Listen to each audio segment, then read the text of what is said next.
Cashman of Boone. He's an excellent manager. He was a risk worth taking, and I really hope our fans will eventually realize that. I pulled out that quote from there that obviously Cashman said about Aaron Boone. The reason I'm not an Aaron Boone fan is because it really has nothing to do with the in-game decisions, which I think he really has not improved that much over the 6 years or whatever he's been manager. The same mistakes he was making in 2018, he's still making in 2023. It's more to do with the fact that I have not seen the clubhouse. When I say that, like, you're probably saying, like, what the hell do you know, right? But like, I watched it. I follow the team as closely as any fan can follow the team. Sure.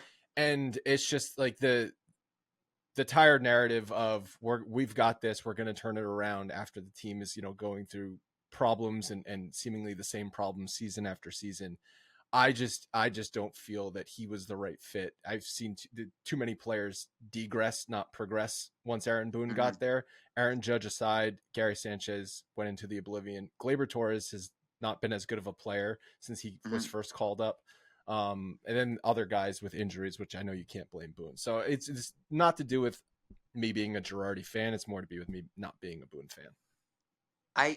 My reaction to what you said about those individual players is honestly, Andrew, that respectfully, I think you're overestimating the positive or negative impact a big league manager can have on an individual. They can create a general culture. They can make in-game moves, although really there aren't that many managers that make in-game moves that are that different from one another at this point in time in the game. There are a few outliers. Actually, Carlos Mendoza is one of them, who's makes moves a little bit more based on reading the game than other managers that you see, and that's very impressive. But so moves, Boone to me, fine. I actually I think he's improved since 18. I can see it in pitching changes and certain aggressiveness and hitting and run, hit and run plays and all kinds of things. I think he's managing a little bit, for lack of a better term, old school than he used to. Subtly, not hugely.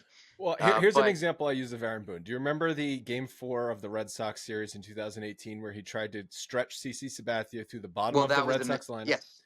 I don't think he's that manager anymore. Still does stuff like that, though. He still tries to steal outs with guys. He did it earlier in the season in Milwaukee, and I'm only calling this out because I went on a rant about it. With Luis Hill, he tried to steal an out with Luis Hill, and then they ended up costing him the game because Luis Hill was fried at that point. He was at like 90-something pitches. He tried to steal an out with him to save the bullpen, and it just didn't work. And so it's like... Well, I hear you on that. It's interesting because the criticism often comes from the other direction, that you're not letting a guy pitch deep enough into a game. That's what I hear more from Yankee fans than what you're saying. Come on! Like, can anyone ever face the lineup the third time through? Like, they've been doing that a little bit, but this is about using your eyes. And what we saw is Luis Hill already give up 2 home runs in that game, and he was at 96 pitches, which was his season high to that point. He was out of gas. Like, use your eyes. I could see that watching on TV. I'm not going to invalidate that or that particular critique. I think it's interesting, as I said. Like, he would probably argue if he were here that he's gotten better at pushing guys using his eyes and knowing when to make that move on gut rather than not gut, but observation rather than data. And again, like with that stuff, it's tough. One of the reasons in my coverage that I very, very, very, very rarely get into manager moves in terms of like my opinion of them is that we don't know if so-and-so, like Hamilton told Blake that he had a sore calf that day. I'm making that up. No, he did. But is that actually true? No, that was the game and this is the same game that Tonkin, who they just picked up from the Mets or whatever, who they literally picked up on their way to Milwaukee, is in a game to try and save a game in Milwaukee. It was a complete mess. Right. So the combination of managerial mistakes / stuff we don't know, with like who's up, who's down, that's always a tough one, even as a reporter. I always appreciate as a reporter when a manager will tell me off the record, look, don't make a big deal out of this, but I don't have Ottavino today. I don't have Wandy Peralta today. I'm using just random examples because, and those are the things that don't often get announced, which makes it very hard to do my job, actually, let alone be a fan and critique these things. So, well, it's easy as a fan. You can just yell about something, and then you're just a passionate fan. You have to be an objective reporter. But these people aren't always right. That's for sure. And they would admit that. But right, the challenge is to gather the full information on people's health and availability to really understand that stuff. And Boone's pretty transparent, although he does lean on protecting guys. One of the only times Boone's ever been, I think, really annoyed with me, he doesn't get annoyed. I mean, he gets annoyed with umpires a lot, but with other human beings, not so much. He's a nice guy. And but early on, a good exact example of this was in one of those games in 18 when he pushed his starters too far in the Red Sox series. He did it with CC. I think he did it with Severino too. In that Well, series, that if was I'm the game remembering that it. Severino. There was a whole controversy about he didn't know the start time, and then That was that he series. was tipping pitches, and he gave up a ton of runs. Okay. Well, anyway, the one I remember that too, but the one where he's pushing his starters too far, I heard from the front office, like, we're really grateful that Boone took the bullet for Zach Britton on this because Britton got an MRI on his Achilles or something, and he was down. And Britton was like, I so appreciate that he didn't announce that because I was going to be a free agent, and I would have gone into the offseason as damaged goods. And the next spring, I remember this. I was sitting down to do an on-camera interview with Boone for SNY, and I said, just a heads up, I'm going to ask you about Britton being down that day because he appreciated it. It's an example of how your guys appreciate you. And he looked at me like, and then a couple moments passed, and he's like, "How did you find that out?" He was pissed. Oh, You really? know, yeah, like, God, that was supposed to be in house. That kind of thing, because the most important. And then when I was like, "Don't worry, don't worry," it was said to me in a positive way. But the most important thing to him in the world is protecting Britain's secret there. Yeah. Because obviously he's a player. He knows what you want to hear from the manager, and that's his way of building the trust. So he has the credibility to have difficult conversations in his office. I mean, speaking of Britain, there's the quote from him near the one in the book, near the one that you read to me from Cashman, where he says, "I know people want him to. I know this isn't what you're talking about. You're talking about in-game moves, but he's like, I know people want Boone to rip somebody sometimes. Yep. Stop saying that everything's going to be okay, but he's never going to do that at a press conference. Even in a team meeting, you will see the guy that yells at umpires come out, that anger, that passion. Boone's actually got a real edge to him, uh, and but he's never going to embarrass somebody. Even within the team meetings, it'll be the group this, the group that. This is unacceptable, and then so and so will be in his office.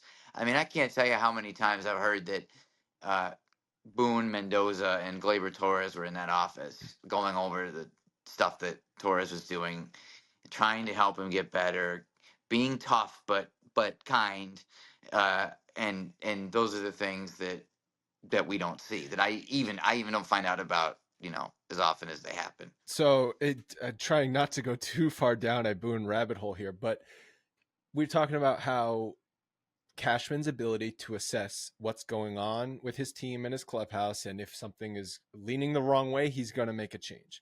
So if Boone is never going to be a guy that rips anyone, which I am fully understand at this point, he's never going to call someone out publicly, one of his players.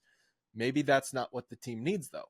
And clearly that's not what Cashman thinks and what the organization thinks, because they haven't made a change yet with Boone. But to use the Glaber Torres example, it's now year 7 of his career, and we're still talking about the same mental mistakes that this player makes. So maybe talking to him behind closed doors is not getting through to him. And I'm not saying ripping him in public is the way to get through to him, but they have tried to fix Glaber's mistakes one way. I'm done hoping that Glaber Torres is going to fix those mistakes. He's going to be a free agent this year, and I don't think the Yankees are going to sign him after the year. I don't think he's ever going to be the type of player that is, fundamentally sound on the field. Yeah. What we don't know is, did they get more out of him with their approach than they would have otherwise? Sure. Would he be in the big leagues? Would he have had the all-star He's seasons very he had? talented. I understand that, but I'm just saying, like, the variables of, you could find an imperfect person or player, and get, maybe they're squeezing more out of him than a tough guy would. That's a very hard thing to know. Maybe not, but that's their job, is to really know these people on a very deep level and sense what they need. And I don't think we can conclude that that Aaron Boone hasn't gotten more out of Glaber Torres than any manager would. I don't think we can conclude the other either, because we've only had this one sample. But that would be my thought about that. And to your question about Cashman, absolutely. If Cashman ever figured out like this is not what our clubhouse needs. This guy, this style, he would make that tough decision to move on. He is cold like that. Yeah. There's no question. I think it's very telling that when Boone's status was being publicly speculated on late last year, the groundswell of support that came from leaders in the clubhouse to Hal Steinbrenner for him really tells you something. Yep. I'll tell you a little backstory of I wrote this has nothing to do with the book, but I wrote a news story quoting Aaron Judge last September saying I want Boone back, which at the time was kind of newsy because he hadn't weighed in at that point. So I go up to Aaron Judge. This is somebody who I understand. It's not that it's not that he's actually averse to saying things that are opinionated, but he's very careful and selective. He picks his moments. So I was like, off the record, my recorder's not on. I'm going to ask you about Boone. And if you don't want to talk about it, I'll just walk away. Don't worry about it. I won't be like, Judge refused to comment. Just, whatever. And he's like, no, I want to talk about this. And okay. And he's like, Boone's my guy, all on the record. He's a guy for this team. And Judge has a really good feel. He stays connected with his teammates in a very meaningful way. He has a really good feel for that group. Now, is he the arbiter of what everyone needs? Does he know all? No, like of course not. No one would. But no one. I haven't seen a clubhouse leader that has as good a feel as Judge for the whole room. And he was so strong in his conviction that Boone needed to come back, was the right guy, and that was felt in the organization too. The Yankees feel, the front office feels that Boone had his best year last year. They thought he saved jobs, like a lot of people's jobs, because that thing was going in a really bad direction. Yep. And the fact that they finished 82 and 80 with the way they wrapped it up in September. I mean, Dominguez was good. Like before the surgery, there's a lot of reasons why they got a little hotter, but they were like, our manager really helped steady this ship. And if you look at the players that we gave him by the end of the year, the fact that we ended up over 500, that guy saved people's livelihoods by holding it together. So that's how they felt. So they're far from feeling like, oh, he's the wrong guy.